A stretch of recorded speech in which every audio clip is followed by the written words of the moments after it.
You are Locked On Tar Heels, your daily podcast on the UNC Tar Heels. Part of the Locked On Podcast Network, your team every day. Hey there, what's up? It's Friday, June 7th, 2024. Welcome into the Locked On Tar Heels podcast, the only daily North Carolina show out there. I'm your host, Isaac Shaden. You're joining us at the place to get your Tar Heels content every single day. Thanks as always for making us your first listen or watch, although today it's probably your last listen or watch. Special shout out to all of you everydayers out there, and a big welcome to all the members of the Locked On Tar Heels Discord. Come join that if you're not part of it, because it was going off tonight during this baseball game. Hey, coming up on this live postcast episode where North Carolina has moved within one win of Omaha with an 8-6 walk-off victory over West Virginia. Here's what we're going to be doing, talking about several things on the North Carolina side of it. We'll talk about West Virginia and just what an honorable game they played, a great job, and a wild pitching performance on the bump for the ears. Crazy stuff there. And then we'll look ahead a little bit to tomorrow where Carolina could wrap this bad boy up. So I want to start by looking at the big picture side of things. By the way, if you're just coming in, make sure also you're diving into the live chat. I'll get some questions and observations and comments from there in a little bit as well. If you're listening to this later, we're glad you're here as well. Welcome in. All right, here we go.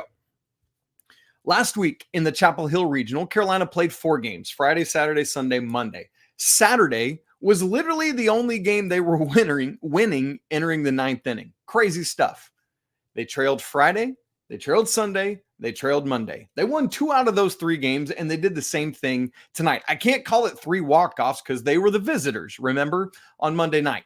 But in Carolina's 5 NCAA tournament games, they've trailed 4 of those entering the 9th inning, and they've won 3 of them. Do you realize how insane that is to keep doing this over and over and over again?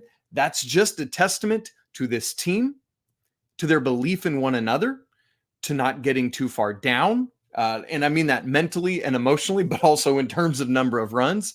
I mean it, trusting the coaching staff, trusting the defense to keep plugging away and getting them there. And then the bats just keep finding a way to do it in the 9th inning. I mean, it really, really is absurd. And I don't know about you. I said this in our live episode we did last night with Johnny Castagnazzi. Last Friday against Long Island, it felt inevitable as the 9th inning started rolling a little bit and then Gallagher took care of business. Same thing tonight. When Vance came up, I wasn't necessarily thinking home run, although I know some of you out there were, but I was like, we're going to win this baseball game. We're not going to need extra innings. And sure didn't. Unreal stuff. So hashtag 27 outs continues to be my mantra. It continues to be a real thing. Do not count this team out until the other squad has the final out. And let's be honest, even in the lone game that they lost when they entered the 9th inning trailing, they almost came back and won that game against LSU as well. So really, really crazy stuff there. Hashtag Bosch magic. This place is alive and it's electric. But my goodness, for goodness sake, could we just take care of work quickly tomorrow night on Saturday?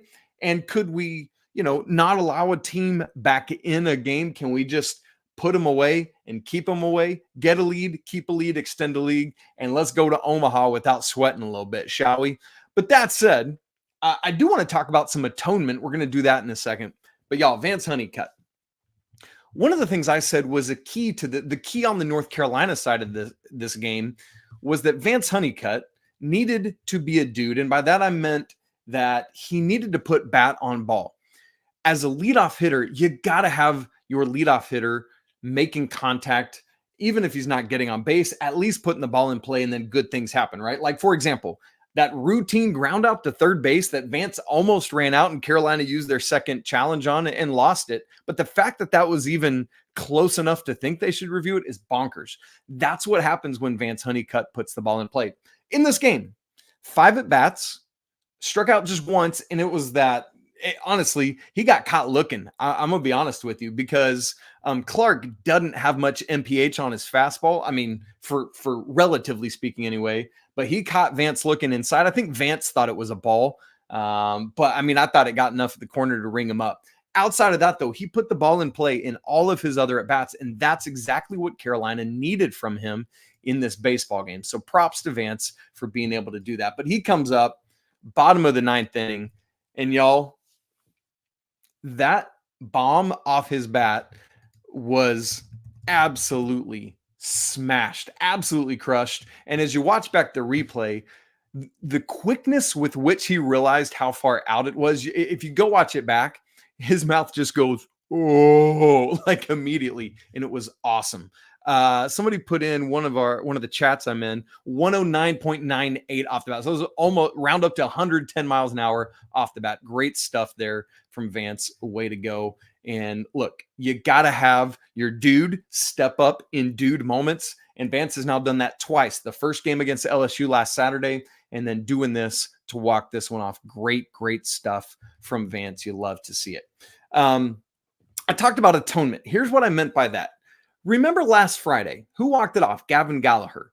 Earlier in this postseason against Wake Forest, he had an opportunity in that multi-extra inning game to do things. I believe it was the bottom of the 11th, and just couldn't get it done. He had an error earlier in that Long Island game, but then he had multiple big plays to atone for that, including the walk-off grand slam last Friday night. 2 different of his teammates had that same opportunity tonight on Friday night. Luke Stevenson and Colby Wilkerson. Here's what happened. With Luke, you all know it. I know it. I was really disappointed and frustrated because Carolina had this mental error from Luke Stevenson. Quite frankly, it was a freshman mistake. And then Colby Wilkerson's error in the top of the 6th. Were it not for those 2 things, if everything played out exactly as it did beyond that, Carolina enters the top of the 9th leading 5-4. But it didn't happen. So here's what we're looking at. Let's start with Stevenson. Top of the 4th inning, unreal throw from Honeycutt in the outfield, a great relay from the middle infield. Carolina has the runner trying to score dead to rights. But Stevenson doesn't get his glove down. First rule for tag plays, I don't care if it's you're trying to catch a runner stealing, whatever it is, you drop your glove straight to the ground and make the runner come up. You don't go down to him. It's just like fielding a ground ball. Same thing. You don't start with your glove up off the ground and go down. You get your glove down and play up as you need to. So what Stevenson did wrong there is, the runner still had 10 feet to get to home plate. And Stevenson kept it. If you go back and watch it, his glove was not on the ground. Boom. It's got to be immediately there as soon as he catches the baseball. And then if he needs to elevate, he can. And so what was able to happen? It was clear and definitive. The runner was able to slide up under his glove safe. And look, that is a huge mental error that cost Carolina a run. It doesn't seem like much at the time. It was that made it 4-2 in favor of the Tar Heels. But later on, as they get those home runs, it comes back to haunt Carolina. But here's the good news. You know it, and I know it. How does he make up? How does he atone? Luke Stevenson steps up in the bottom of the 9th inning, a solo bomb to tie things up. Boom, 6-6. You absolutely love to see it from Luke. Let me go back to the 9th inning and look. That was the first. He was the first batter, right? Yes. And so nothing doing. You love, just take that drama out of the way. Carolina gets the thing tied, and we're still rolling. The other atonement that happened for Carolina was Colby Wilkerson. Colby had that play at the top of the 6th. And look, you're going to make physical errors sometime. Hear me not saying screwed up. Can't be it's going to happen. But Colby makes this error. And I believe, if I remember, let me look back at the play-by-play on that. It was the very next batter. Yes. So White reaches on that error. And literally on the next play, Chumley hits that home run to tie it at 4. It's like, dang it, right? Unearned runs coming back to haunt you and kill you. Now, he probably still hits that home run and makes it 4-3, whatever, if it's not a butterfly effect situation. But still, you're bemoaning that. So that's now 2 runs, Stevenson's mental mistake and Wilkerson's error. If not for those, it's just 4-2. And you can live with solo bombs. Solo home runs are not going to beat this Carolina team. But how does Colby Wilkerson atone? He steps up in the bottom of the 7th. A solo shot brings Carolina within 1, 6-5. You love to see that. And what I love about it for Wilkerson, this was the 188th game he's played as a Tar Heel. And that was just his 5th home run, y'all. I'm not even kidding. 5 home runs in 188 games. And boy, will he remember that one for the rest of his life, because that was, while that one might get lost a little bit, it was a very, very special play. Now, there's a ton of other stuff that happened to affect this game. We want to talk about that. A few more Carolina things, including Matt Poston doing a great job in the 7th, 8th, and 9th, and some things on the West Virginia side. And then we'll look ahead to tomorrow and take your questions as well. We're going to do all of that coming up in just a second. Right after I tell you that this episode is brought to you by our good friends at eBay Motors. Passion, drive, patience. The formula for winning championships is also what keeps your ride or die alive. eBay Motors has everything you need to maintain your vehicle and level it up to peak performance. From superchargers to roof racks, exhaust kits to LED headlights, and more. Whether you're into speed, power, or style, eBay Motors has got you covered. With over 122 million parts for your number one ride or die, you'll always find exactly what you're looking for. And with eBay Guaranteed Fit, your part is guaranteed to fit your ride every time or you get your money back. Because with eBay Motors, you're burning rubber, not cash. So with all the parts you need at the prices you want, it's easy to make your car the MVP and bring home huge wins. Keep your ride or die alive at ebaymotors.com. Eligible items only, exclusions apply. eBay Guaranteed Fit only available to U.S. customers. Okay, let's get back into this thing where Shea Sprague had a really efficient first couple innings. I believe it was 21, 22 pitches he got out of the second inning with. Gave up that solo bomb in the third, but then just kept plugging away for a little bit until things unraveled there in the top of the sixth. And then you go through a couple pitchers trying to find your way. Matty just didn't really have it tonight as much, allows a run. Peterson comes in, and I was expecting great things, hits a couple batters, and he's gone right out of the gate. And in comes Mr. Matt Poston. And I know, look, some people are like, Poston, I don't want to see him. He's a good reliever, y'all. And he comes into this game. Yes, he hit 2 batters himself. I will not deny that. But in total, he worked the 7th, 8th, and 9th innings, and he faced a total of 11 batters. You know what that means? He hit 2 batters, but outside of that, perfect. No hits, no walks, no runs, nothing left. Way to go, Matt Poston, who, by the way, also picked up the win in this thing. 4 strikeouts to go with all of that, along with 3 flyouts and 2 groundouts, man. Absolutely what you had to have from Poston, anyone out of the bullpen, right? And he comes out and does it. On any given night, you don't know who it's going to be. And tonight, it was Matt Poston. So kudos to him for coming out and doing work. And speaking of that, you start Shea, and then those 3 guys work a little bit. Not too many terribly pitches thrown for any of them. Let me see if I can get it. Matthias only threw 8. Peterson only threw 9. Poston 39. So I would imagine Poston's down tomorrow. You probably don't have his arm. But you know who you didn't use tonight? Dalton Pence. You still got Dalton Pence lurking out there. You got all this opportunity, lots of dudes. And again, obviously, we're going to get to tomorrow here in just a little bit, but that's where things are at right now. I also loved, I wouldn't necessarily call this redemption, but it was nice to see this go a little bit different for Carolina. You know, on Sunday and Monday against LSU, Carolina had a lot of left on base, a lot of runners left in scoring position, and Parks Harbor was one of those, right? Remember, the second inning against LSU on Monday, came up, bases loaded, and just hits this shot to the warning track. It's like, oh, it's a grand slam. This game's busted up. No, it just fell just a little bit shy. But tonight, comes up in the bottom of the third, same situation, bases loaded for him. I can't remember in real time how many outs there were. Let me get back and look at that really quick here.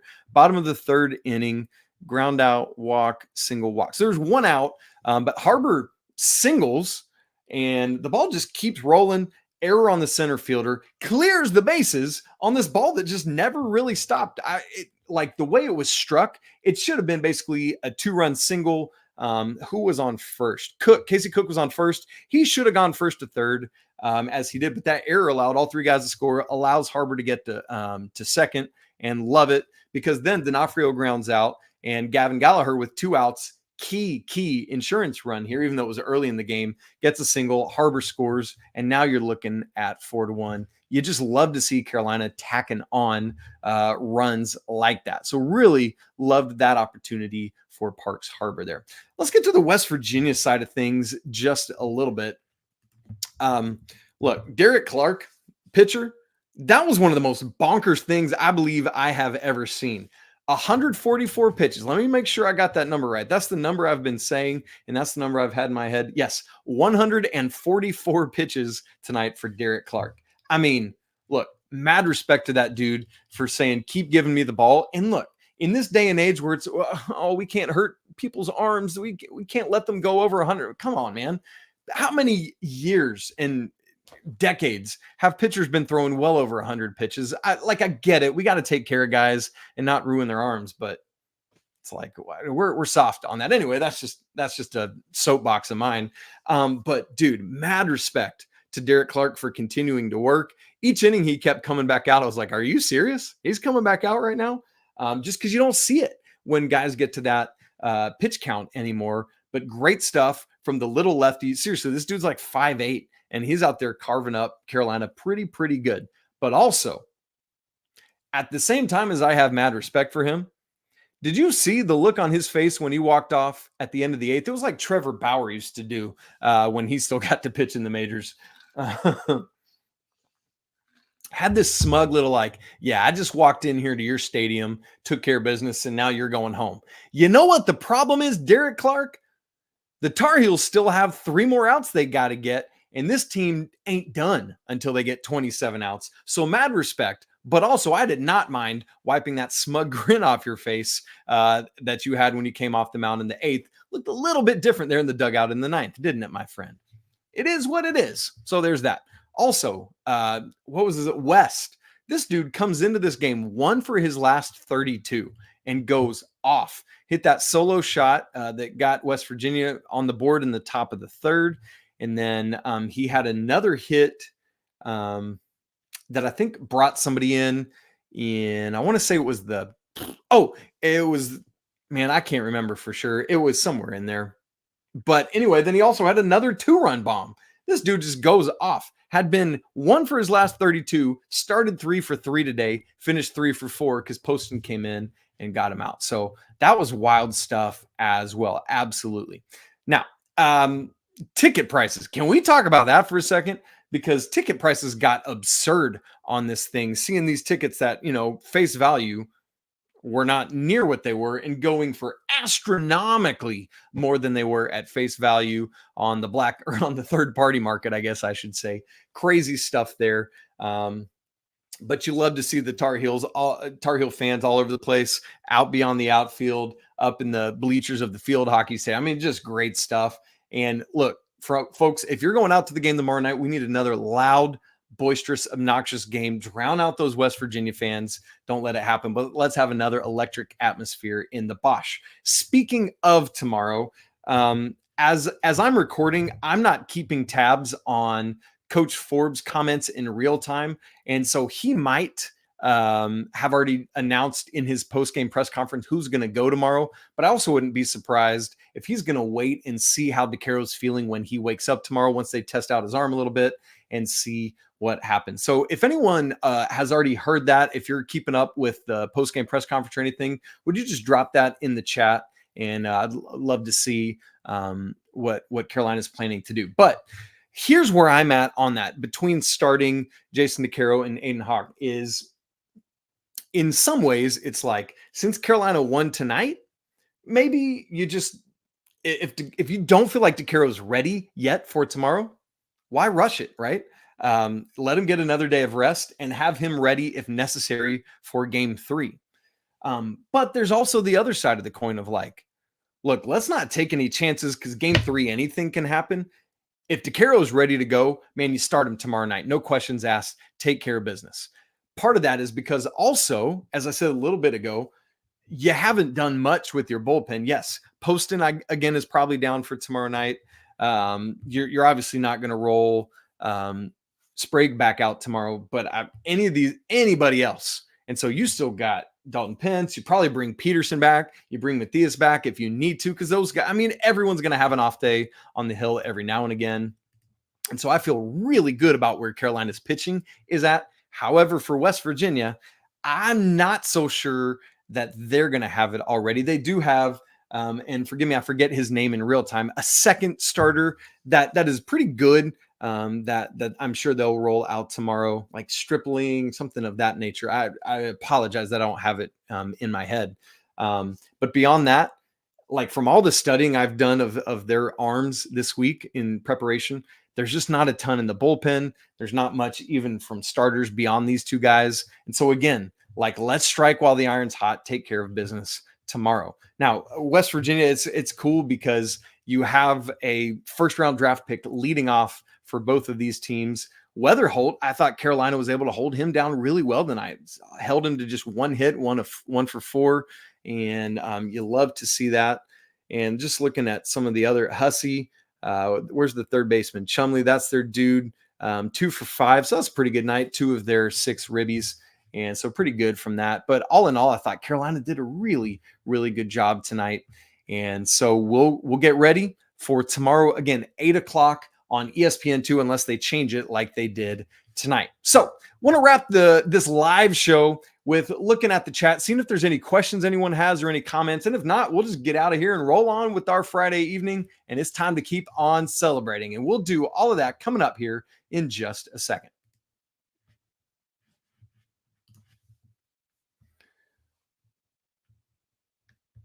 All right, here we go. We're diving in. I'm looking at the chat right now. Riley Davis is in here. What's up, Riley? Riley says, Isaac goated, Vance goated. Riley, I just saw that I have a text from you. I need to text you back. I'll do that as soon as we get off of here. I promise, my man. It's great to see you. Lots of people talking about all sorts of good stuff. Devin says, go Heels, another cardiac walk-off win. My lucky chair comes through again. I cannot tell you how many people have been saying things about like, go where you go, do what you do sentiment. And so Devin, you just keep that lucky chair rocking. And then Devin asked about their pitching tomorrow. And we talked about it some, but the key is, as Devin says here, how good will their pitching be tomorrow? I can't imagine it will be as good as it was tonight. And Devin, the answer is no. It falls off in a good way after what we saw tonight. And so you absolutely love to see that. Riley Davis. Something tells me you don't want to see this, man. That would be me in intramural baseball at Milligan College in the early 2000s. Look, y'all, I was running the intramural softball circuit at Milligan College. Yeah, absolutely, Riley. You are not wrong on that, my dude. Yes. I'm so glad this came up. I meant to address this and didn't. Paul H says, do you walk Honeycutt in that situation if you're the opposing coach? I would have considered it, even though it means facing Cook with 2 runners on base. This is a great question from Paul. Let me go back and set the scene for us. Let me pull up the 9th inning play-by-play here. So obviously Stevenson led off with that bomb. Castagnazzi strikes out. Madera singles up the middle. Wilkerson strikes out swinging. So at this point, you've got 2 outs, and here comes Vance. With Vance, they don't have the pitch sequence up there, so I can't remember. I feel like it started off 3-0 before it even got to 3-1. Is that right, or was it 2-1 and then 3-1? Can somebody confirm that in the chat for us? But yes, here's the question you're wrestling with. If you walk Vance, you bring up Casey Cook. I get that. Absolutely. And that puts Madera in scoring position. So at that point, a single ends this game, unless it's like a hard single to the outfield and not enough time for him to score. And that depends on your outfield arms. I'm not too familiar with West Virginia's outfield arms and what they have on them, but that's what I'm weighing if I'm the West Virginia coaching staff. Is it worth the risk of going ahead and putting Vance on to bring up Casey Cook, even though it means a runner in scoring position? Here's where if I would say you got 2 outs there. And so I legitimately maybe would. Here's how we often talk about it in baseball: in unintentional, intentional walk, meaning you're not straight up putting him on base, but you're not giving him anything to hit. And they did. They danced around it a little bit there, got to 3-1. Okay, thank you. Luvy's Fat Life confirms it. It did start 3-0. If it had been 2-1 and then 3-1, I might have kept pitching to him. But as soon as it got to 3-0 in the count, no, absolutely not. I'm putting Vance on right there because there's 2 outs. And so the probability of getting Cook out is high. And I know that all you need is a single there, but still you got better odds than just cooking a fastball down the middle to Vance. Because here's the thing. In this day and age, on 3-0 counts, it's not an automatic take anymore. On a 3-1 count, it's not an automatic take anymore, especially with a Vance Honeycutt. And so as soon as you give in and don't paint the edge and you groove one to him, you just saw what happened. We love it on this side of it, but West Virginia, I thought that was a mistake. In real time, I leaned over to my wife and I said, no, that's a bad mistake. You got to put Vance on here. So that's a great question, Paul. I'm so glad you brought it up, and absolutely you walk Honeycutt in that situation if you're me. Paul H also asked right after that, and I want to just hit this too. Also, why not pull Clark after the 8th and put in your closet? I'm assuming he means closer, with 1-run lead going into the bottom of the 9th. Well, Paul, to me, this tells you everything you need to know about who the West Virginia coaching staff trusts and who they don't. I talked earlier about the lack of depth in their bullpen. I think they felt that even, approaching 150 pitches, that Clark was their best option in that moment. And so it's because if you're going to ride with him as long as you already have through the 7th and 8th, why not put him back out there for the 9th? You know what I mean? Especially if you just do not trust enough what's coming out of the pen. So that would be, if I'm a coach, that's why I make that decision. Now, obviously, he knows it, his staff and what he trusts and the feel. I mean, that's one of those feel moments as a manager that you just got to have. Yes, Devin reminds us that, we talked about that was Wilkerson's just 5th ever career bomb. It was his first one ever at the Bosch. Great stuff there. Keep going. Yes, Paul says he's considering a road trip to Omaha. I think I might too. It's about 6 hours for me. And great stuff there. T-Man, what's up? T-Man says, sorry I was late, and asks, what do you think big picture? Do you think UNC secured the series? No, I absolutely do not. Baseball is a weird game that is just so unlike football or basketball, where there's just a lot more certainty. Sure, in any sport, nothing is certain, but there's a lot more that you can assume is going to happen. Even the very, very best pitchers ever have days off, or things bounce the wrong way, like Madera's bunt that went an inch foul last week against LSU, stuff like that. And so, no, Carolina has literally not secured this series until they get the 27th out on a win tomorrow or Sunday. And so, T-Man, yes, they have a huge advantage. Why? Because the best ace up the sleeve that West Virginia had was Clark tonight. Because I felt like even if West Virginia won this game, it was with their ace. And then after that, I felt good about Carolina's chances Saturday and Sunday against non-Clark pitching. But in baseball, literally anything can happen. So no, I am not counting any chickens, any eggs, whatever that phrase is, until they've hatched and are out running around wild with Omaha-bound shirts on their chest. So I'm right with you, T-Man. I feel good about it, but this thing is not signed, sealed, and delivered by any stretch of the imagination.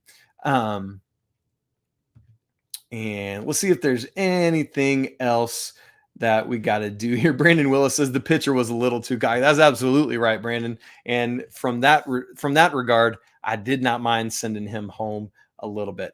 All right, guys. I don't see any other questions we need to get here. And so, yeah, Kermit Nobles reminds us, remember when UNC went to the finals and won the first game and then lost the series? I think that was the Oregon State 06, or was it 07? I can't remember. But yeah, like that, again, that's baseball. Nothing's guaranteed for us. And that's why you play multiple games. That's why it's not a one game elimination, but it's double elimination in all of this stuff. All right, gang. We'll do this again tomorrow, hopefully after another win. So make plans after Carolina's game tomorrow night against West Virginia, game 2. We'll wait to see if DeCaro has the ball or if it's Aiden Houck. Again, we might not know till tomorrow, depending on, thank you, Jamie Yount. 2009 was when that happened. See that in the chat. Thank you so much for saying that.